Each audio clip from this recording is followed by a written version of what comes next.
चलिए my dear students, आज class 10 की इंग्लिश का यूपी बोर्ड इंग्लिश का एक पोएम फिर पढ़ते हैं। How to tell wild animals. इसको लिखा है कैरोलिन वेल्स ने। कैरोलिन वेल्स एक पोएट्रेस हैं, कवित्री हैं वो। इन्होंने लिखा है कि हाउ टू टेल, कैसे आप पहचानेंगे वाइल्ड एनिमल्स, जंगली जानवर को।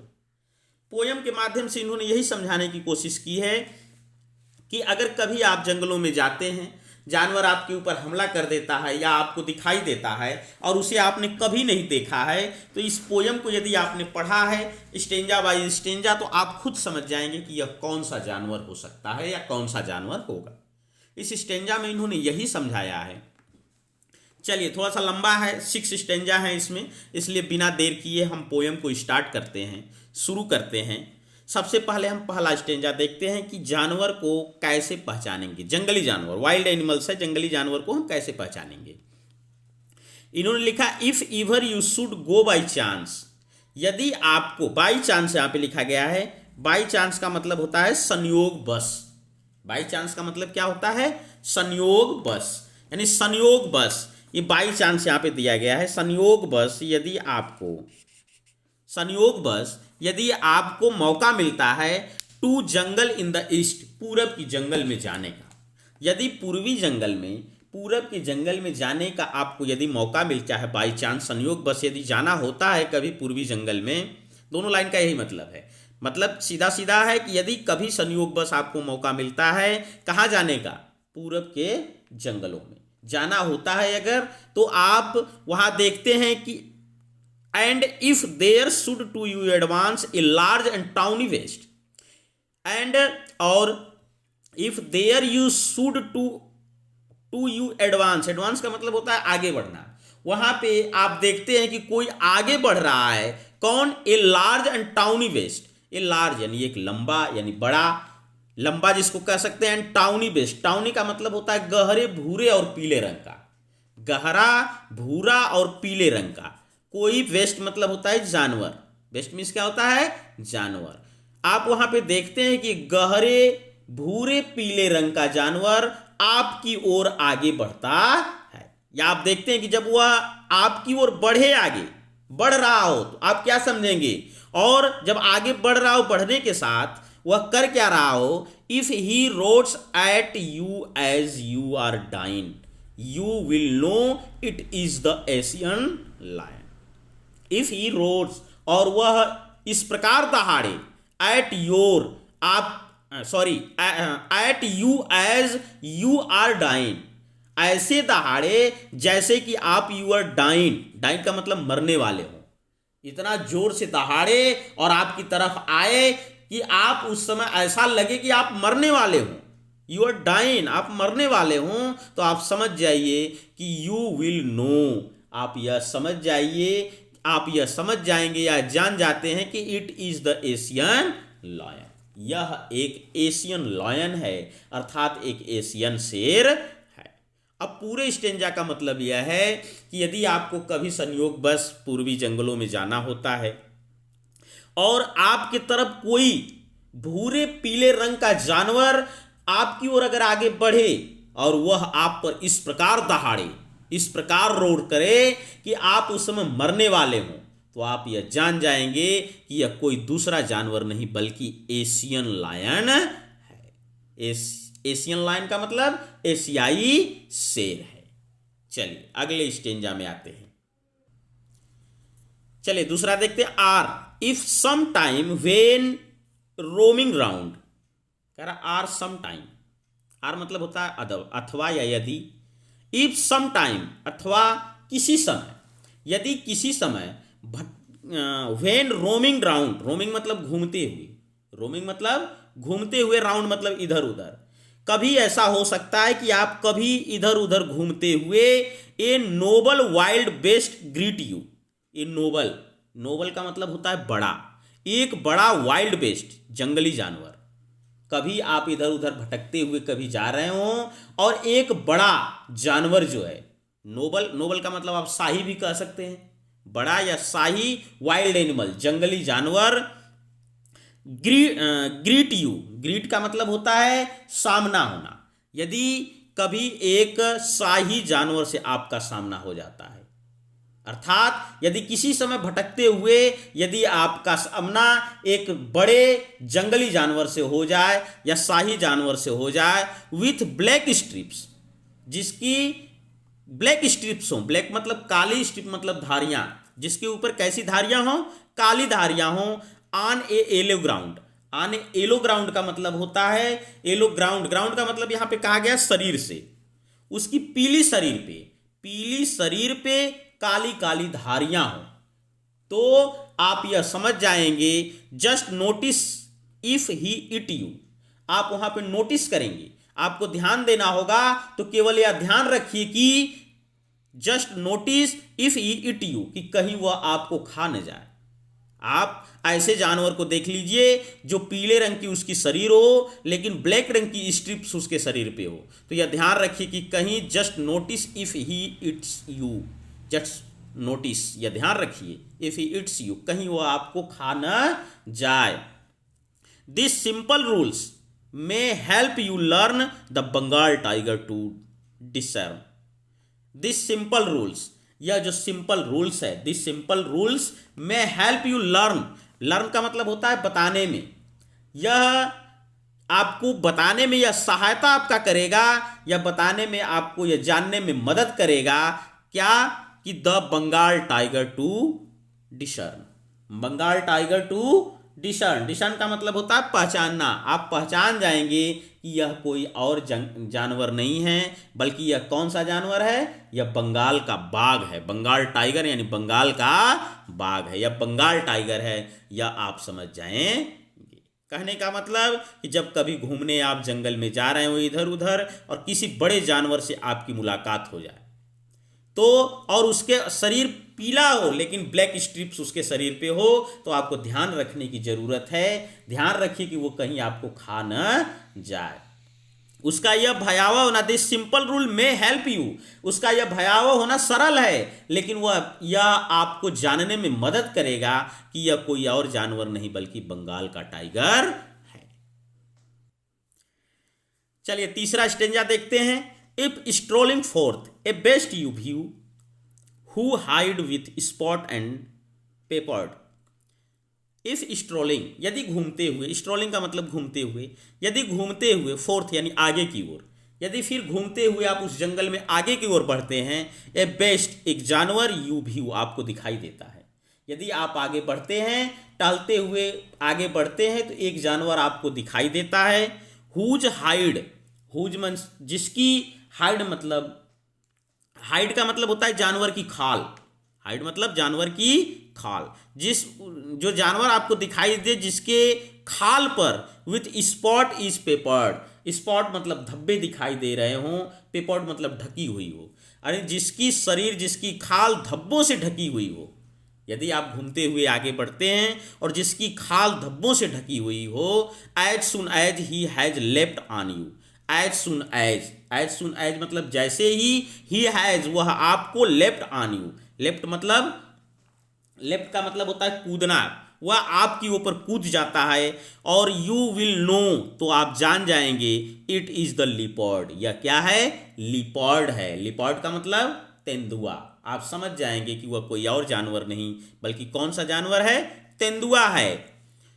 आगे कह रहे हैं कि that will do not, that will do no good to roar with pain, that will do no go, यह आपके लिए अच्छा नहीं होगा, टू रोर चिल्लाना, विथ पैन दर्द के साथ, दर्द के साथ चीखना आपके लिए लाभदायक नहीं होगा या आपके लिए लाभकारी नहीं होगा, क्योंकि ही विल ओनली लेप एंड लेप अगेन, क्योंकि वह बार बार उछलता रहेगा या कूदता रहेगा, तो आपको चिल्लाने से कोई लाभ होने वाला नहीं है। पूरे पोयम में कहने का यही मतलब है। कभी जो पोएट्रेस हैं वो तेंदुए के विषय में बता रही हैं और बताते हुए कह रही हैं कि यदि आगे टहलते हुए किसी को एक ऐसा जानवर दिखाई दे जिसकी खाल धब्बों से ढकी हो और वह तेजी से छलांग लगाए या कूद रहा हो, तो वह जानवर अवश्य ही क्या होगा, तेंदुआ होगा। लेप का मतलब होता है छलांग लगना या कूदना। तो आप अगर वह छलांग लगा रहा हो या कूद रहा हो तो अवश्य ही कोई दूसरा जानवर नहीं बल्कि कौन सा जानवर होगा, लिपर्ड होगा, तेंदुआ होगा।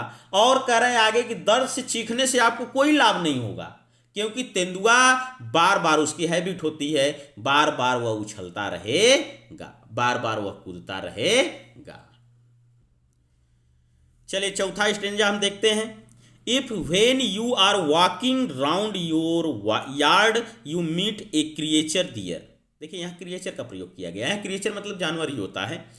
If when you are walking, यदि आप टहल रहे हो, राउंड योर यार्ड, अपने आंगन की ओर, यानी जब अपने आंगन के आसपास यदि आप टहल रहे हो, यू मीट, यदि आपको मिलता है एक क्रिएचर, एक जानवर, दियर, वहाँ यदि आपको वहाँ एक क्रिएचर का मतलब जानवर, या क्रिएचर इसलिए कहा गया है क्योंकि यह भालू के बारे में बताया गया है, इसलिए उसको जानवर उसी को कहा गया है। क्रिएचर यानी प्राणी भी कह सकते हैं।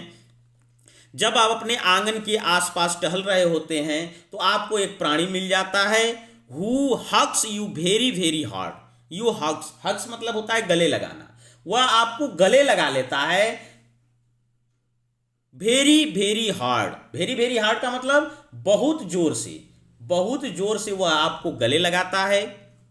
B sure it is a bear, तो आप निश्चित हो जाइए, आप विश्वास कर लीजिए कि वह क्या है, एक भालू है। आप निश्चित हो जाइए कि वह एक भालू है। If you have any doubt, यदि आपको कोई संदेह होता है, यदि आपको कोई संदेह है, आई गेस, अगर ऐसा लगता है कि यदि आपको कोई संदेश है, गेस का मतलब अनुमान लगाना, मैं ऐसा अनुमान लगा रहा हूं कि यदि आपको उसमें संदेह होगा तो he will give you just one more caress. यदि आपको संदेश होता है तो he will give you just one more caress, वह आपको एक बार फिर से गला लगाएगा। क्रेस का मतलब होता है गले लगाना या प्यारा टच देना, लवली टच। तो कह रहा है कि ऐसा अगर आपको संदेह होता है तो फिर से वह आपको गले लगाएगा। पूरे पोएम में कहने का यही मतलब है कि यदि जब आप अपने आंगन से आसपास घूम रहे हो और आपको एक प्राणी मिल जाता है जो आपको बहुत जोर से गले लगाता है, क्योंकि भालू खड़ा हो जाता है मनुष्य की तरह, थोड़ा बाल उस पर ज़्यादा होते हैं तो थोड़ा सा अंतर हो जाता है, लेकिन अगर मनुष्य की तरह वह खड़े होकर भी चल लेता है तो इसलिए उसको क्रिएचर कहा गया है, प्राणी कहा गया है। तो वह आपको गले लगा ले और बहुत जोर से गले लगा ले, वेरी वेरी हार्ड है, जोर से गले लगाता है, तो विश्वास करें कि वह क्या है, एक भालू है।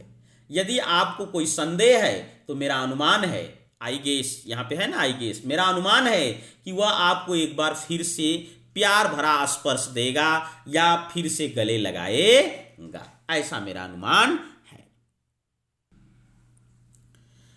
चलिए अगला पांचवा स्टेंजा हम देखते हैं। दो to distinguish beasts of prey a novice might none प्लस। कह रहा दो टू डिस्टिंग्विश, दो का मतलब होता है यद्यपि, टू डिस्टिंग्विश यानी पहचान करना, बेस्ट यानी जानवर प्रेम मतलब विषय में, जानवर के विषय में जिस व्यक्ति को यहां पे कहा गया a novice might none plus. Nonplus का मतलब होता है गलती करना, और माइट मतलब होता है शायद, और नोवाइस मतलब नया। नवा का मतलब नोवाइस यानी नया, जिसको कह सकते हैं नौसिखुआ कह सकते हैं, यानी जिस व्यक्ति को जानवर के विषय में अधिक ज्ञात नहीं है, जो नौसिखुआ है, जो जानवरों की पहचान, बेस्ट डिस्टिंग्विश यानी जानवरों की पहचान करने में नौसिखुआ हो, वह भी पहचान कर सकता है। जो जिसको जानवर के विषय में कोई ज्ञान नहीं, पहचानने में वह गलती कर सकता है, लेकिन जानवर के विषय में कोई ज्ञान नहीं तो जानवर को पहचान में गलती कर सकता है। लेकिन the crocodile you always may tell from the hyena thus. एक क्रोकोडाइल, द क्रोकोडाइल एक मगरमच्छ, ऐसा व्यक्ति भी एक मगरमच्छ, you always may tell from the hyena thus. Hyena मतलब लकड़बग्घा, लकड़बग्घा की पहचान करना और क्रोकोडाइल की पहचान करना भी उसके लिए सरल हो सकता है। वह लकड़बग्घे को और हाइना, लकड़बग्घे को और क्रोकोडाइल और मगरमच्छ को भी सरलता से पहचान कर सकता है। कैसे? क्योंकि hyenas come with merry smiles, क्योंकि हाइना जो होता है, लकड़बग्घा जो होता है, वह हमेशा कम यानी आता है मैरी स्माइल, मैरी मतलब प्रसन्नता पूर्वक मुस्कुराते हुए, प्रसन्नतापूर्वक, मैरी का मतलब होता है हमेशा, हमेशा वह मुस्कुराते हुए आपसे मिलेगा, हमेशा मुस्कुराते हुए दिखाई देगा। बट लेकिन इफ दे वीप, लेकिन यदि वह रो रहा हो, दे आर क्रोकोडाइल, तो समझ जाइए कि वह मगरमच्छ है। कहा जाता है ना मगरमच्छ के आंसू रोइए मत। मगरमच्छ भोजन भी करता है तो रोता है, उसकी आंखों से आंसू गिरते रहते हैं। और लकड़बग्घा जो है हमेशा प्रसन्नतापूर्वक रहता है। पूरे पोएम का मतलब यही है, जिस व्यक्ति को जानवरों के विषय में अधिक ज्ञात नहीं है, जो अधिक जानवरों के विषय में नहीं जानता हो, वह उन्हें पहचानने में गलती कर सकता है। जानवरों के विषय में अगर अधिक जानकारी न हो तो वह गलती कर सकता है, लेकिन ऐसा व्यक्ति भी लकड़बग्घे और मगरमच्छ की पहचान तथा उसमें अंतर सरलता से कर सकता है। मगरमच्छ और लकड़बग्घे में अंतर भी कर सकता है और उन्हें आसानी से पहचान भी सकता है। कैसे? ऐसा इसलिए क्योंकि लकड़बग्घे हमेशा प्रसन्नतापूर्वक मुस्कुराते हुए दिखाई देते हैं और मगरमच्छ हमेशा आंसू बहाते हुए दिखाई देते हैं। वह हमेशा आंसू बहाते रहते हैं। चलिए, कैरोलिन वेल्स द्वारा लिखा हुआ how to tell wild animal का अंतिम स्टेंजा हम देखते हैं, 6वां stanza. The true chameleon is small, a lizard sort of things. The true chameleon, chameleon का मतलब होता है, यहाँ पे कहा गया है गिरगिट को।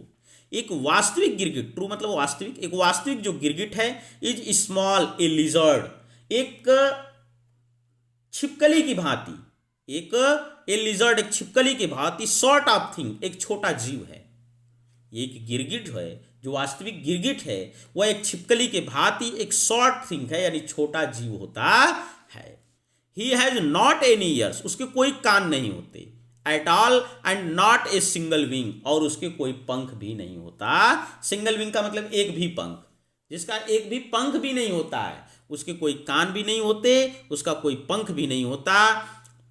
If there is nothing on the tree, यदि आपको पेड़ पे कुछ नहीं दिखाई दे रहा है, किसी पेड़ पे यदि आप देख रहे हैं जहां पे आपको कुछ भी नहीं दिखाई दे रहा है, तो समझ जाइए कि this is the chameleon you सी।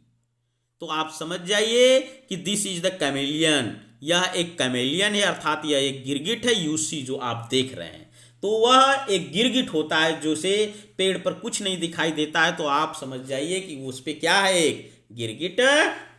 पूरा कहने का मतलब यही स्टेंजा का है कि एक वास्तविक गिरगिट एक छिपकली की भांति छोटा जीव होता है, ए लिजर्ड सॉर्ट ऑफ थिंग्स। छिपकली की भांति एक कैमेलियन जो होता है छोटा सा जीव होता है, उसके कोई कान नहीं होते। He has not any ears of all, उसके कोई कान नहीं होते, and not a single wing, और उसका कोई पंख भी नहीं होता। If there is nothing on the tree, यदि पेड़ पे कुछ नहीं हो तो आप देखते हैं कि वह, this is the chameleon you see, आप देखते हैं कि वह एक गिरगिट है। क्योंकि आपने सुना है कि गिरगिट रंग बदल लेता है, जहां भी जाता है दुश्मन से बचने के लिए जिस कलर में जाता है उस कलर का वो अपना रंग बदल लेता है। तो यह थी आपकी poem how to tell wild animal, Carolyn Wells द्वारा लिखी गई, क्लास 10 की। वीडियो अगर अच्छी लगी हो, पसंद आ रही हो तो लाइक करें, मेरे चैनल को सब्सक्राइब करें, शेयर करें और कमेंट तो ज़रूर करें। थोड़ा सा मुझे यह लगे कि मैं पढ़ाने की मेरी शैली कैसी है, मेरा पढ़ाने का तरीका कैसा है, या मुझे अगर पता चलता है, अगर अच्छा लगता है तो मैं और मनोबल के साथ मैं और वीडियो बनाऊंगा, और कमियां अगर आप बताते हैं तो उस कमी को मैं दूर करने की कोशिश करूंगा।